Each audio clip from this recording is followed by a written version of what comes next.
لبیک یا حسین لبیک یا حسین۔ حضرات گرامی، میں جلدی جلدی تاریخ پیش کروں گا، پھر چند الفاظ اصطلاحات کے ایک آپ کے سامنے معنی پیش کروں گا، اور پھر پورا جو بی بی کا خطبہ تو نہیں پورا پڑھ سکتا کیونکہ اس میں بہت تفصیل ہے، اور وہ خطبہ اس کے لیے کم از کم ایک پورا عشرہ چاہیے اس کو تشریح کرنے کے لیے۔ میں صرف فدق کو پیش کروں گا۔ تو فدق جیسے خیبر، غزوہ خیبر آپ نے سب نے سن رکھا ہے، یہودیوں کے مختلف مقامات تھے۔ پیغمبر اسلام نے جتنی بھی جنگیں لڑی ہیں وہ دفاعی جنگیں تھیں۔ دو طرح کی جنگ ہوتی ہے، ڈیفینسو اور افینسو، یعنی ایک خود جا کے دوسروں پہ حملہ کریں، یہ افینسو کہلاتی ہے۔ ڈیفینسو دفاع، یعنی اگر کوئی حملہ کرے تو اپنا دفاع کرے۔ تو پیغمبر کی تمام جنگیں دفاع ہیں۔ توجہ ہے میرے ساتھ؟ تو تمام کے تمام مورخین نے لکھا پیغمبر اسلام صلی اللہ علیہ وسلم کی تمام جنگیں، تمام غزوات یا سریے سب کے سب دفاع ہیں سوائے خیبر کے۔ میرا عقیدہ یہ ہے کہ خود غزوہ خیبر بھی پیغمبر کی طرف سے جہاد ابتدائی نہیں ہے، یعنی آپ کی طرف سے حملہ نہیں کیا گیا، بلکہ کیونکہ یہودی مسلمانوں کو روک کے لوٹ لیا کرتے تھے، پیغمبر نے انہیں تہدید کی، وارننگ دی، ان طرف ایک پیغام بھجوایا کہ خیبر والوں، میرے ماننے والوں کو اذیتیں دینا بند کر دو۔ ایک مرتبہ پیغام بھجوایا، دوسری مرتبہ پیغام بھجوایا، پھر کہا کہ دیکھو اب اگر تم باز نہیں آگے تو آخری مرتبہ کہہ رہا ہوں، اس کے بعد پھر میں آ کے خود تمہیں اپنے ہاتھوں سے روکوں گا، اور 40 دن میں تمہارا یہ جو قلعہ خیبر ہے فتح کر کے دکھاؤں گا۔ انہوں نے پھر اپنی عادتوں کو جاری رکھا۔ انہیں بڑا ناز تھا کہ ہمارے پاس بڑے بڑے جنگجو پہلوان ہیں، مرحب، حارث انتر بھائی تھے، اور بڑے بڑے پہلوان تھے۔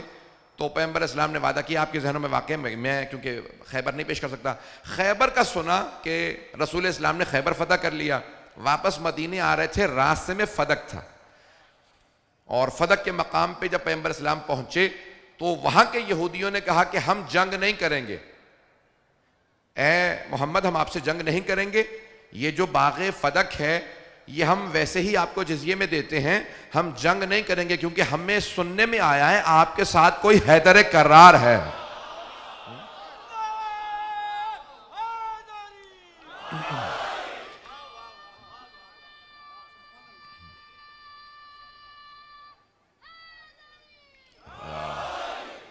تو انہوں نے جنگ نہیں کی، اور انہوں نے کہا کہ ہم یہ خود سرنڈر کرتے ہیں، ہم لوگ ہار مانتے ہیں، اور ہم آپ کا آئندہ کبھی مسلمانوں کو اذیت نہیں کریں گے، ہم مسلمانوں کو تنگ نہیں کریں گے، یہ باغ فدق ہم آپ کی خدمت میں سرنڈر کرتے ہیں۔ اب جہاں جنگ ہوتی تھی اور جو کچھ مال ملتا تھا، جب قلعہ ملا تو وہ آتا تھا مال غنیمت میں، مال غنیمت میں پیغمبر کا بھی حصہ ہوتا تھا، اور تمام کے تمام جو جنگ کرنے جاتے تھے ان کا بھی حصہ ہوتا تھا۔ تو غور سے سنیے گا، میں پورا مقدمہ پیش کر رہا ہوں، اصطلاحات کو سن لیجئے۔ تو یہ مال غنیمت کہلاتا تھا، سب کا حصہ ہوتا تھا۔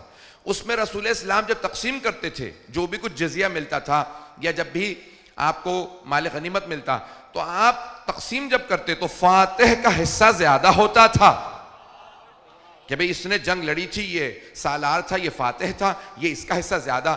پھر اس کے بعد گھوڑ سواروں کا، یہ گھوڑے لے کے آئے، انہوں نے حصہ لیا، پھر پیادوں کا، اور سب کا حصہ ہوتا تھا۔ وہ جو بعد الفتح، جنگ فتح ہونے کے بعد پہنچتے تھے، پیغمبر انہیں بھی محروم نہیں رکھتے تھے، کچھ نہ کچھ عطا کر دیتے تھے، کہ تم نے جنگ تو نہیں کی، لڑے تو نہیں ہو، لیکن آ گئے ہو، اور پیغمبر بہت کریم ہیں تو اس لیے انہیں بھی عطا کر دیتے تھے۔ تو اب حصہ سب کا ہوتا تھا مال غنیمت میں۔ توجہ ہے میرے ساتھ؟ کہ جو کچھ ملا مشرکین یا کفار سے تو اس کے اندر مال غنیمت میں سب کا حصہ۔ لیکن اگر کبھی جنگ نہ ہو، جنگ نہ ہو تو پھر وہ مال غنیمت نہیں کہلاتا۔ مولانا موجود ہیں، اسے کہتے ہیں فے۔ سورہ انفال اٹھا کے دیکھیے، فے، یہ حمزہ فے۔ اب فے میں مسلمانوں کا کوئی حصہ نہیں۔ کیوں؟ اللہ نے قرآن میں آیت نازل کی ہے، مسلمانوں جب تم نے گھوڑے نہیں دوڑائے، تلواریں نہیں چلائیں، تو اس میں تمہارا کوئی حصہ نہیں ہے۔ جو کچھ بغیر جنگ کیے مل جائے وہ صرف میرے رسول کا ہے، وہ جہاں چاہیں خرچ کریں، فقراء میں دیں، مساکین میں دیں، بیواؤں کو دیں، یتیموں کو دیں، ان کی مرضی ہے۔ چاہے حکومت اسلامی کے بجٹ چلائیں، چاہے جس طرح سے چاہیں کہ بھئی یہاں پہ مکان بنا دو، یہ جس طرح سے چاہیں وہ ان کا ہے، چاہے تو ذاتی طور پہ رکھ لیں، پتہ نہیں لوگ ہیں یا نہیں ہیں، اسے کہا جاتا ہے فے. سورہ انفال یا انفال کے اندر بھی وہ چیزیں جس کا کوئی مالک نہیں اس کے رسول اور امام مالک ہے. پہاڑ، دریا، سمندر، اس کا کوئی مالک نہیں، یہ سب امام کے ہیں. پتہ نہیں لوگ ہیں یا نہیں ہیں. انہیں انفال کہا جاتا ہے. فے، فے صرف رسول خدا کا. انفال باقی سب چیزیں بھی ہیں، فے اس کا ایک حصہ جو حاصل ہوگا. اب باغ فدق پہ جنگ نہیں ہوئی تھی، جنگ ہوئی تھی خیبر میں. واپسی پہ ملا فدق.